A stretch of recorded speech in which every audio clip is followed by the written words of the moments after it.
Welcome to the Keeping It Real podcast by Real World Academy, where we hear from top educators, entrepreneurs, and creative thinkers on how to design your future. Hey everyone, and welcome back to the Keeping It Real podcast by Real World Academy. This is episode 10, our season finale, and on this episode we have Chelsea Gioffre, the Global Career Development Facilitator, Mentor, National Engagement Manager at the NPower nonprofit, and the Digital Marketing Director at Real World Academy. Chelsea, thank you for coming on. Of course, happy to be here. So, on this podcast, we invite all different types of guests. We've had on entrepreneurs, we've had on artists, we've had on mentors, but this is the first time that we've had someone who really works full-time in the digital media space. And I feel like that is such a useful and versatile skill set for young people to have. And I just think your ability to shed wisdom on that sphere would be super helpful, especially for our young listeners looking to make a break in the modern job market. So I just want to jump right into it and essentially ask you, to preface it with, nowadays, everyone is a public persona. Mm-hmm. Everybody has a public persona that they have to uphold, not only for, social standards, but also to be competitive in the job market. Right. And to be competitive in the academic market. Mm-hmm. So, what are the biggest mistakes that you see students make on social media? I don't know how much time we have. There are a lot, starting with thinking that whatever they put on the internet, no matter what platform it is, will go away if they take it down. And not being cognitive of the fact that, one day, even if they're young, teenagers, still, in high school or going to college, not realizing that eventually they're going to have to find a job. And no matter what they put out there, companies can find it when they're looking. Right. And have you seen examples of students who maybe got 80% of the way there to getting a job, and then there's something that they see on social media that the company doesn't like? Wow. Absolutely. I have had to have a lot of heart-to-heart conversations with folks who are young adults, early 20s, and they're applying to big four corporate jobs, and they have people specifically dedicated to looking into a digital footprint. Right. And so, make it private at least. Mm-hmm. If you're not gonna, I understand you want to get as many likes as possible now, and that lends to your public persona, but you need to make it private unless you are watching what you're putting up. So what are we talking about here? What specifically... What mistakes do you see students making? I don't want to call people out. So, I had one student, and I won't name where, years ago, who was, an event promoter, on the side, but then also was trying to launch his career in, banking and finance. And, part of that event promotion life is doing a lot of stuff and sharing a lot of stuff that isn't appropriate. People who are not wearing all their clothes, for instance, drug paraphernalia. So I get that that's part of a persona. Even if folks don't participate in it, that still is not a good look. So at least make that private if you want to have, for me, for instance, I have a more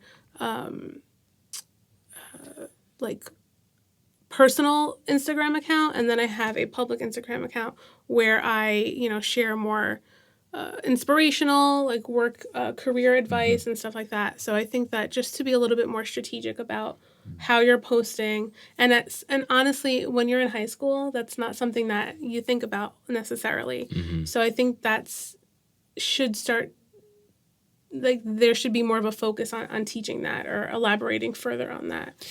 There definitely needs to be a focus on teaching it because, our generation essentially is a part of an experiment that they didn't consent to in, growing up with social media. Nobody taught us the do's and don'ts. Nobody taught us, hey, if I'm posting some content at 14, that might not be the content that I want to live Right. on the internet at 23. Yeah. So, Well, no one knew what was gonna no Right. one knew what would happen.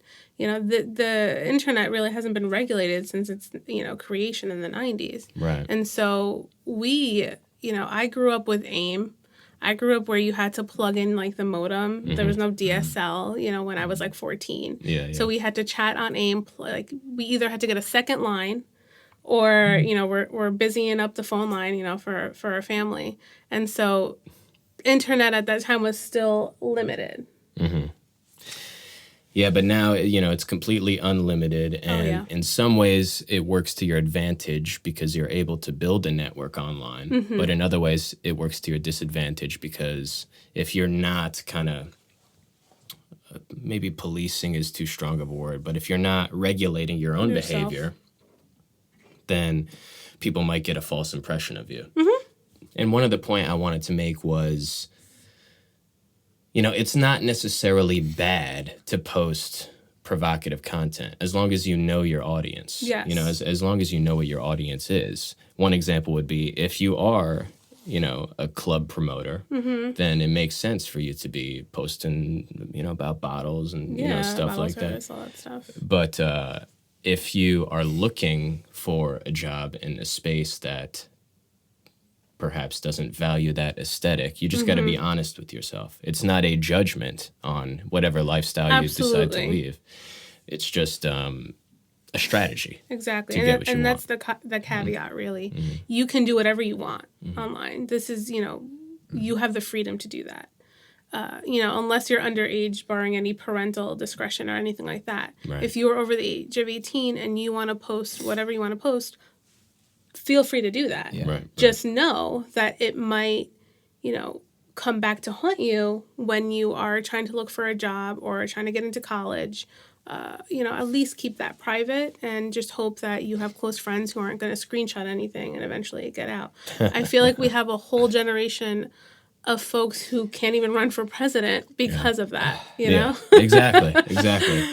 Well, I think it's going to get to the point where, everybody's life is going to be documented to the point where it's not even like It's going to be an issue. Going to be an issue. Okay. Everybody. They had a Snapchat 10 years ago. All right.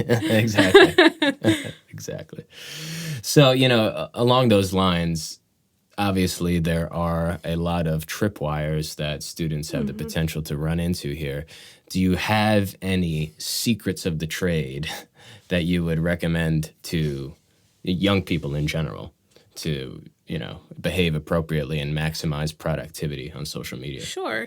I think it depends what you're using social media for. Right. So if you're using social media just as a fun way to connect with your peers, I would say have fun. I would caution, don't post it unless it's private. Don't post anything that you wouldn't want your parents to see or your family members. Right. And that's just kind of a good rule to live by. And that will help generally in the future as well. Right.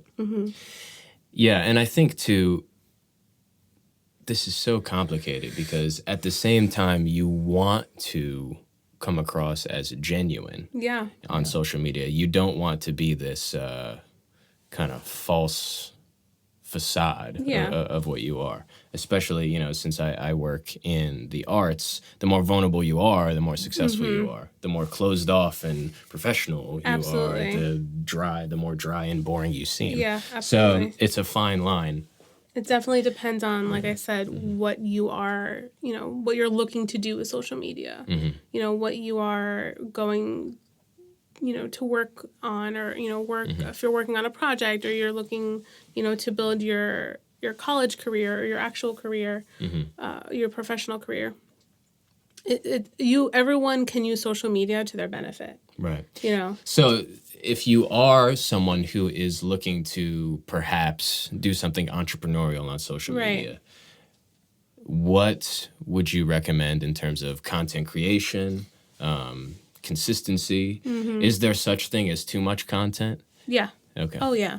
You don't want to bombard people or your followers and have them unfollow you because it's just too much. Right. And that goes to say, I follow a lot of influencers, brand ambassadors, content creators, if you will, who will just post constantly because that's their income. Right. And I know this might not relate to young folks, but just be mindful. Don't. And again, if you are, an entrepreneur and you're trying to sell something, trying to sell your service, you do want brand recognition. You want a following. But just, don't go crazy. And there's so many different statistics. And these things, honestly, are changing so frequently that this can be obsolete in a year, you know?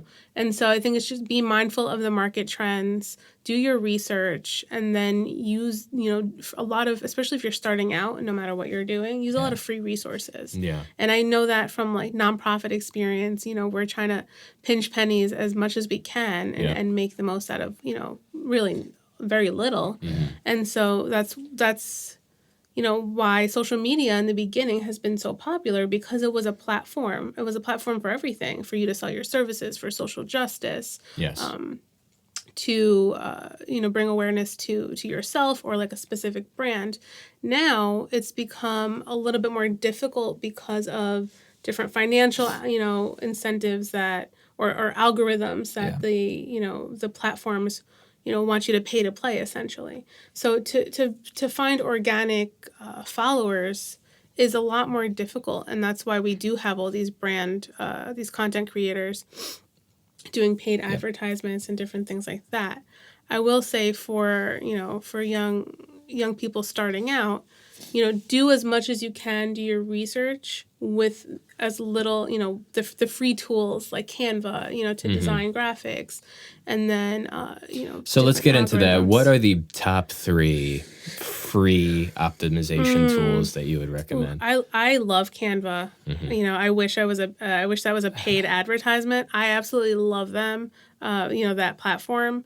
It is really easy to use, a lot easier than like Photoshop. And so if you're not that savvy in terms of, creating graphics, that's a great place to start, because they do have some templates, but then the more you work on it, the more you develop your own, skills with it. Right. I would say, and I'm probably saying this wrong, Planoly.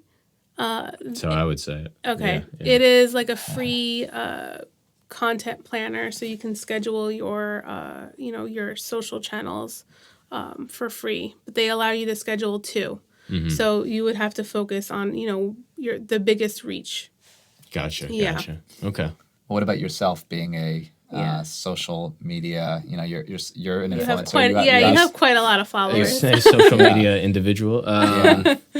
Well, and you don't have a separate personal account. It's kind of your social is your personal account. I suppose it goes back to what I mentioned previously, where you don't want to come across as just like a total robot. Absolutely. So like I learned the hard way, if I'm only posting about music and I'm doing it 7 days a week, people are going to lose engagement. Yeah. So I have to be human. I Right. got to post pictures of my family. I got to post pictures of vacation. I got to do stuff like that because that's what people relate to. Even if it's 75% content promotion and 25% personal, that creates that personality brand that allows people to relate to you. And especially in an industry that requires on intimacy as much as music does, you need to be a vulnerable and intimate person. At the same time, you got to be a hustler. So it's, both of those philosophies constantly fighting against each other that I have to deal with. And then, I suppose the most important piece of advice that I would give is just to try stuff because you never know what's going to hit with people. You never know. Like the songs and the projects that I was like, okay, this is a smash. This is going to change my life. It did nothing. Yeah. And then the things that I came up with in 2 seconds that I thought was like, oh, whatever, nobody's going to like this. It blows up. So it's just a mystery. And you shouldn't be afraid to try different things, especially if you're in entertainment. Right. That's a very specific conversation. But the two of you think that maybe students, especially ones that are in high school, are not aware of the difference between a personal brand and a personal social media channel? Is there a difference? But I feel like some of those mistakes that they could have been aware. Well, do they have to have separate accounts? Do they are they too young to be thinking about something like that? I think it's a larger... I don't think there's an awareness. Yeah. I think it's a larger philosophical question. I think students need to kind of take time to know themselves. I was a totally different person at 15 compared to who I was at 18 compared to who I am now. Oh, absolutely. So, oh my gosh. When I was in high school, I think there was MySpace. That's how old I am. Yeah. And so if I would go back to my emo high school days, I would be horrified if I saw that. Listening to a Dashboard Confessional and Sum 41. Yeah. So they should be mindful of it, but they're still developing their identity. And then for you, I'm interested in this idea of a social media brand versus a personal brand, and then the idea of people separating. I mean, for you, there's no real difference, but maybe you don't have that need for the personal brand because to you it's a business, but to maybe somebody else, it's not so much. It's such a unique situation for me because my personal brand is my professional brand. Yeah. It's weird even saying the term personal brand. My brandizing my whole life. But I guess it comes down to just not judging yourself too harshly and trying stuff. Back to what I was saying earlier, just try stuff out. And who cares if this person or that person isn't into it? Yeah. That's part of the game. So that's another point I'm going to make. Do it because you like it. As long as you're not posting anything offensive or rude to other people, we don't need to try this hard. Right. Just be yourself, which is like the most cliche thing anyone could say, but it's so true. And like you said, you don't want to be a robot. Like I have my personal Instagram and then my professional one, and the personal one is just so I can post pictures with family members and friends who don't necessarily want to be put on a public public Instagram, and if I could merge the two, that would make my life a lot easier. But I think for high school students especially, I feel like everyone is watching each other on these social platforms, and a lot of it is not real. Yeah. A lot of it is curated, and just the most, fun, special things are shown, and that takes a toll. That's almost like one of the biggest downsides to social media. There's so many great, uses for it, but then that aspect, it can be very detrimental to for the mental health of our young people. Absolutely, because you can't. Oddly enough, once you stop being a people pleaser, people start to like you. Yes. Once you stop trying to please everybody, people recognize that genuine aspect of you, and they're attracted to it. Yeah. So a problem that teenagers have, and I had for a while, was, okay, I'm going to serve what I maybe think you might want. Yeah. And you can't read minds. So you just got to be yourself, and if you have haters, then so be it. You not being able to please everybody is part of you being able to please somebody. And then you find out kind of who you are in that process. I was the same. I think a lot of folks in high school feel that way.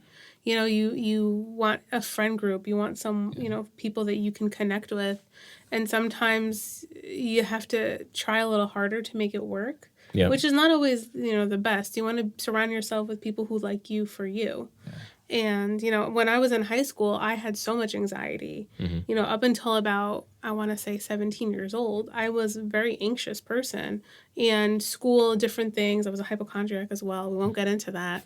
But just with school, at some point, I thought, what? All these little things that I'm worrying about are not real.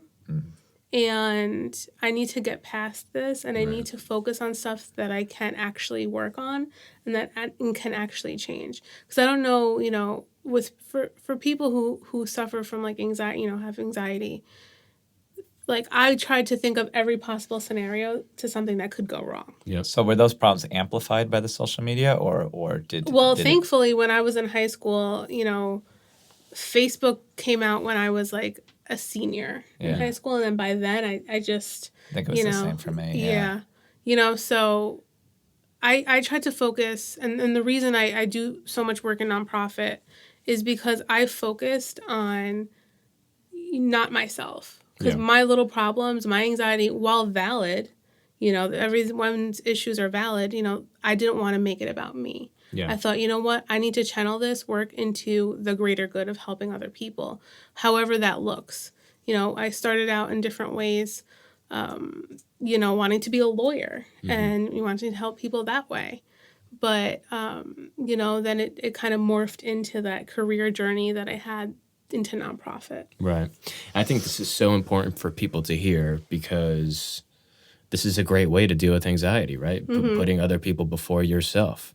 And, with the social isolation that came with this past year, I feel like a lot of people were, sitting in their apartments staring at social media for 18 hours And a they day. didn't get the validation that they wanted from it. Yeah. And people are now wanting to go outdoors and have, at least from Yeah. my perspective, Yeah. wanting to have those experiences that they missed out, meeting other people and just simply being around other people. But Yeah, you forget how important that is, as a human. And in order to use social media in a healthy way, you need to have those real connections. Yeah. And you need to have that balance. Yeah. So if you're looking to tamper that anxiety or fill that hole inside of yourself with social media validation, it's just not going to work, and it's going to make it worse. So Yeah. work on yourself first, know yourself first, and then, you could have the strength and the stamina to put yourself out there. So I think that's kind of the moral of what we're discussing here. So I want to switch gears a little bit and discuss your experience as a first-generation Italian immigrant, especially as it pertains to your journey in applying to colleges and dealing with that. And I guess we'll just start it off with, what did education mean in your household? Right. It's a silver bullet. So my grandparents came here from Italy in the 60s, and my mom was born like 2 months later. So my mom still very much grew up in that type of, Italian immigrant mentality. And so, my grandfather was in construction. He was a mason. Now he's retired, but that's, he grew up doing blue collar work that, kind of forces you to retire early because your body can only take so much. Yep.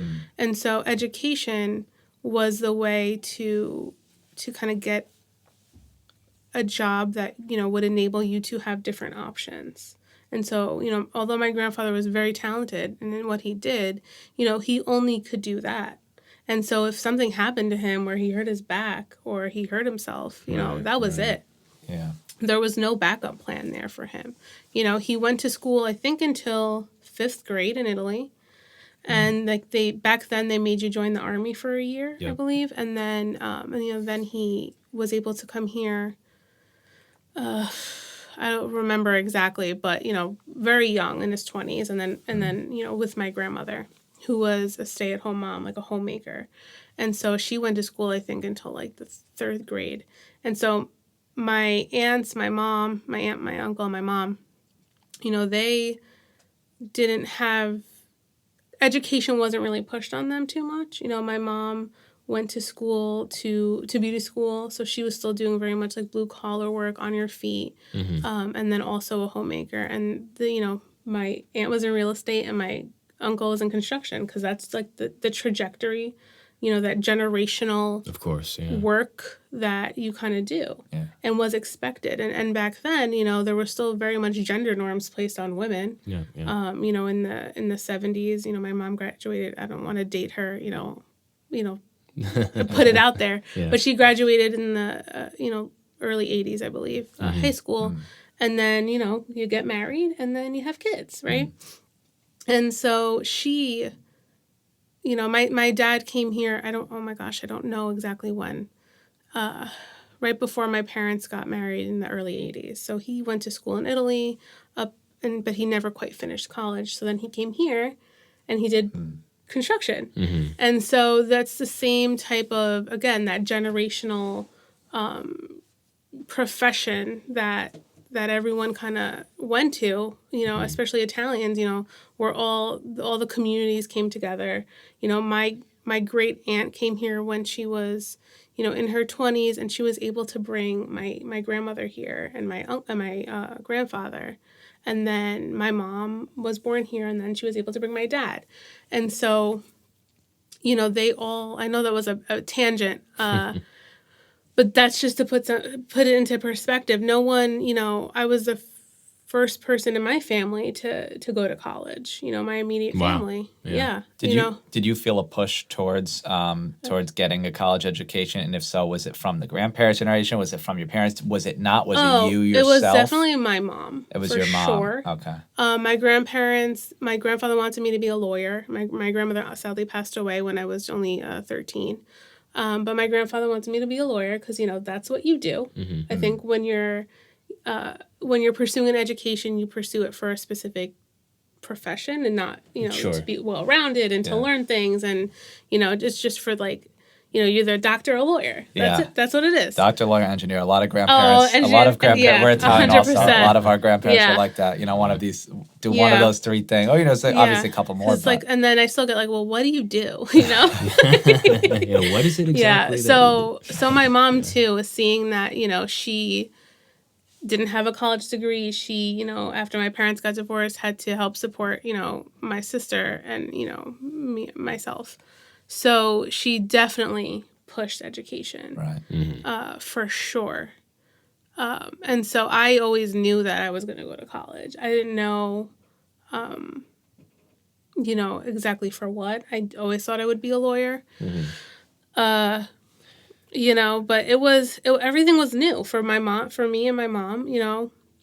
We had to figure everything out together. Thankfully, she's, pretty brilliant and gets things really well and, smart. And she, was able to grasp a lot of different things. So she was the one to take charge and work with me. I didn't feel like I was 100% alone because I had my mom, but we were learning together. So what blind spots did you experience, and what do you wish you could have told yourself back then that you know now that maybe you didn't know just because of the circumstance? I don't know if it's okay. Basically, don't put so much pressure on yourself. You're the first person to go to college. I'm the eldest in my family. I have a younger sister, so there's a lot of pressure to do well. Yeah.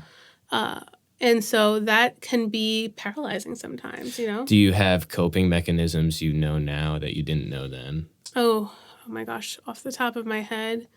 So just imagine talking to 17-year-old Chelsea and you're like, okay, you're freaking out right now. Here are the 5 things you need to remember, or here are the things you need to do to recognize perspective. Relax. Yeah. Take a breath. It'll be fine. Yeah. Things always work out. Just hustle, push yourself, but don't push yourself until you're sick. Sure. Yeah. Right? And don't, it's good to take breaks, but just relax. Everyone, and I had a very large, Italian American support system. Sure. And so no matter what, everything would be okay because we're always interdependently taking care of each other somehow. Sure. Oh, yeah, of course. So, and then just use different meditation and different things like that. Just, and don't put so much focus on now and then the immediate future. Don't focus when you're going to retire, were there things where having that your parents hadn't gone to college, your grandparents hadn't gone to college, were there things that you felt like you were at a disadvantage of, especially when you were starting in college, that, we didn't have this experience, so maybe my parents could have warned me about this, but maybe I didn't get this experience. Were there things like that? Oh, yeah. I wasn't allowed to dorm. Oh, yeah. I will say that we couldn't afford it either because it was an extra $10,000 a year. So I went to 2 state schools. I went to Montclair State University for my undergrad in political science. And so that was a very affordable, very good state school. Right. And then I went to Rutgers Newark SPA, School of Public Affairs and Administration, for my master's degree in public administration. Both, I have debt, but it's not like private school debt or a ton of debt. So I think that paradigm too was, I didn't get to experience that college life. I don't even know if, it was internalized by my family or not, but I didn't really care to either. But going back, I wish I did. Because, even if I dormed for a year, like that would have been an experience. Although sharing a room with someone, I don't know if I could, who knows? Yeah. But also, my family, like I said, we're interdependent, which means that we're always like, my mom's like, what are you going? Where are you doing? I'm 32 almost. She still does that. What are you doing?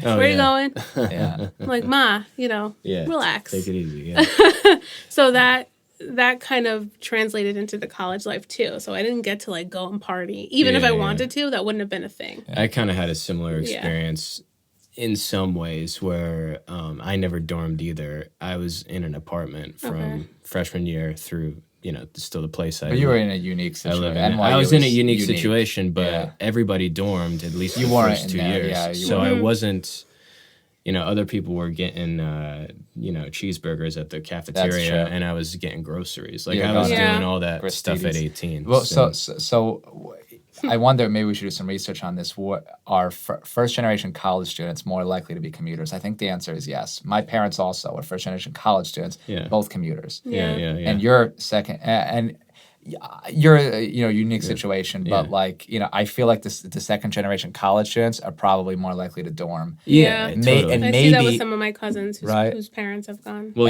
and maybe myself included. And maybe it's because the parents say, you know what, I want you to have the college experience that I might not have had, or maybe it's just a coincidence, but that tends to be what we've seen as well. Yeah, and it's, family ties and all that, and they want to keep you close, let's be honest. Oh, 100%. I live downstairs from my mother right now with my fiancé.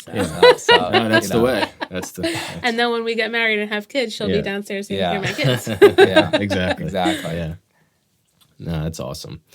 So did you, at that age, did you know what to look for in a college experience? Were you looking for anything in particular? No. Or you were just like, okay, my grandfather... What are the 5 closest schools to my house? Yeah. Really? Yeah. And then I had one in mind. I really wanted to go to Ramapo. Yeah. And, I hadn't heard back from them, and I was getting worried.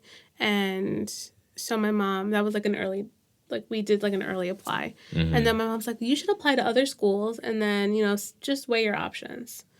And thankfully, I listened to her, and not my guidance counselor, who said I wouldn't get into any of the colleges I applied to because my grade point average and SATs weren't that, good enough. Because at that time, public schools were really very popular. Yeah. Because it was the height of the financial crisis. People were losing their jobs, money was tight, and public schools were in demand. Especially in New Jersey, we have a really great education system. And so, higher ed and a lot, for, high school and elementary as well. But Montclair was ranked number 1 in the state at the time. And so I think it was number 1, all public schools, number 3 out of all colleges in New Jersey, behind Princeton and Drew. I will. This is burned in my brain. That sounds right. Because I remember my guidance counselor saying, no way. And I was I remember coming home crying. I'm never going to get into the college I want. Yeah. And I'm not going to have a job. And I'm going to have to live off of everyone. I'm going to be a pauper. Yeah. Because it was also part of the anxiety. Yeah, you know? So, so thankfully, I applied to other schools that were nearby and then just did visits to see which ones I liked best. Did you ever feel a sense of inferiority to other students who were many generations college students? Did that ever play? Did you ever notice that? Or was that something you don't even notice or that you didn't even think about? Or or the opposite question, did you feel a sense of additional pressure that you were the first one to go to college? Definitely the pressure. So the pressure is what you felt more? Yeah. Okay. For sure. I wasn't really paying attention to what other people were doing. Yeah. I had my close friends in college who were also first generation in several aspects. So, that's how we actually really connected. And, it was mostly the pressure of doing well, like having to make the sacrifices that my family made for me to go to college worthwhile. Yeah. Right. I remember when I was in medical school, I remember feeling a sense of, I would say the same thing. It wasn't that I was keenly aware of it, but it was a little bit more pressure because, in medicine is very much a family career. So there's people that their grandparents were doctors, and I'm like, your grandparents are doctors? My grandparents didn't even go to college. Like it's just such a thing. Yeah. I would like, you're great, and there was somebody whose great grandparent was a doctor, and I'm like. It was just something that blew my mind, and it's so there is additional pressure on you being the first, so for sure. I can get that. I can get that for medicine as well because even when I was doing a pre-law minor at the time, I did have classmates whose grandparents owned a law firm, so they had a job. Yeah, right. It's a very much generational family thing. And that's thing. a good point. And I wasn't resentful, but I was acutely aware of that. Yeah, for sure. You feel aware like you're breaking into this field where there's a lot of legacy. There's a lot of legacy. Yes. Well, in music, there's for music. Sure. There's definitely a lot of legacy. It's all legacy. Yeah. So I want to ask kind of a very particular question. Okay. Basically to get advice from you, from me, because so the immigrant mentality, right? If you're raised with an Italian immigrant mentality, which I think all of us were to a certain degree. I think this even applies to immigrant mentality in general. Sure. Of course, we relate to the Italian aspect. Right. So one thing that goes along with that is the importance of work ethic and, giving your all into everything that you do, even if it's not necessarily glamorous. Yeah. But one thing I've experienced is that can turn into kind of a psychopathy where you're just a completely insane workaholic who's just destroying your health. So like, how do you balance? Oh, I relate 100%. Yeah, so do I. So like, how do you cope with that? How have you learned to work hard but also work healthy? I think I'm still learning it, to be quite honest. Look at my title that you said today. Oh yeah, 10 different types. Global Career Development Facilitator. That's my certification. Yeah, I'm a mentor. I have 2 jobs. Engagement manager. Marketing director. Yeah. And that is, I also, when I was going to grad school, I was also working a lot. And so I was kind of, and I always share this, I wanted to keep that pace up because that pace felt natural to me. And I remember my dad, in high school, I had one job. When I was able to work, I had one job, and then I worked at Hallmark, the store. And I had that job in college as well. And I remember my dad's like, why don't you save your money? I remember him always saying that, like, why aren't you working more? I was like, but I'm in school. Like, when am I gonna? And now he's like, you're working too much. Why? Why don't you relax? Yeah. 100%. So, I mean, I think that's really funny. Yeah. So I'm still learning that. I don't have any real advice. I wish I had more. I'm leaning on a lot of other people for that work-life balance and that wellness type of mentality because I feel guilty when I'm not doing stuff. Maybe we should touch on this. So the idea of this generation holding 2 jobs, needing to, whether by necessity or by choice. Yeah. I mean, it seems like a lot of people now that you mentioned the gig economy. I'm thinking about my friends. I don't really have a lot of friends who have a career. They have little job or 2 careers, jobs or a couple gigs. Yeah. Unless you're purely professional and you're in a professional school, probably not. Most people are doing that, right? What about your friends? If you're trained as a specialist, then you have a career. So if you're trained in medicine or you're trained in law, you have a career trajectory. And those careers are 40-hour work week. It's not like you have any additional time. So but for the majority of people are not in one of those doctor, lawyer, engineer, whatever you want to call that sphere. Most people are not. Yeah. So, I'm seeing that. I don't know if you're seeing that too, or if you're seeing that as well. And college doesn't prepare you for that, or high school. And that's they don't prepare you for a career, or they prepare you somewhat for the process of getting a career, but not not what to do after you graduate. Yeah, if that. Yeah. If that. Yeah. So, what do you do if a job doesn't provide health insurance and now you have to pay your own health? Do you take 2 jobs? What do you do in those? We talk about those kinds of things all the time. Yeah.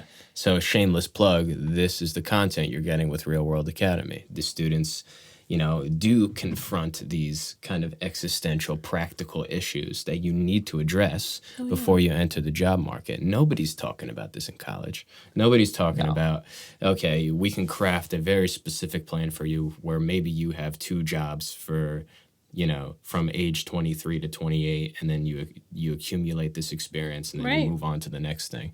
Nobody knows how to have those conversations, and we're lucky enough that we've built a system to enable that. So, and that's why I am so interested in career readiness, and both Real World Academy and NPower, they're workforce development career readiness organizations. And that's one of the reasons that I'm so drawn to it, is because no one prepares you for how to work in the real life, in the real world. Yeah. Whether you go to high school, just graduate from high school and then get a job, whether you go to college after high school, how do you become a productive professional, no matter what you're doing? And if college isn't right for you, which is not right for everyone, I will always stress education or training of some kind. Yeah. So whether you're going to go into a trade, you still need training. You need to be an apprentice. You need to learn. It's more hands-on on the job experience as opposed to college. But that's why I'm so drawn to this field, is because we didn't get that in college. Even when I went to grad school, we were mostly working in grad school. Yep. But academia is so different than the real world. Unless you're phenomenally lucky and you inherit a business, you have to do some training or college or whatever, or a combination of the two. But and even when you inherit a business, if you don't know how to, do any kind of accounting work, then you're not going to be able to. Yeah. Exactly. And so you may take math, you may take accounting principles in school, but to apply it to the real world is not an easy thing. And that's why, we exist as an organization, is to help students as they transition from, from their education to their career. Yeah. And that's why I'm so passionate about this. I never had a mentor. I don't know what the heck a mentor was. Yeah. Only until I got into my mid-20s and I connected with someone, I didn't even know it was mentorship. Yeah. And that's why I'm so passionate about just being real with people. This is what it is. And this is what you're going to have to do. Yeah. And so, this is why I will, always work 2 jobs, because I know I'll always find a passion. For me, it's my passion, whether, a financial necessity or not. I'm doing this because I enjoy it. And if you're a high It's school, important. if you're a high school or a college listening to this now, we're filling that gap. And trying that. We work with high schools and hopefully soon with colleges to fill in that, for high schools for social and emotional learning, and for thinking about those concepts, and really for colleges, the how to survive in the gig economy, how to carve out a niche for yourself, how to work a non-traditional job or jobs. Yeah. Even just how to get through classes you don't like. I have cousins. I have friends, my cousin's friends who are just so angry with college sometimes because they don't realize that they have to put the work in. Your professor is not going to spoon feed you this. Oh, I saw that so much. I saw that, not to talk trash, but I saw that so much at NYU, where, you're put in such a lucky position where you're surrounded by elite professionals in your field. And not only is that not good enough, but then, you're complaining about your current state of affairs when you haven't even tried to exploit your privilege. Absolutely. So I remember so many times in undergrad, oh my God, I can't believe this is on the test. The professor didn't go over it in the review.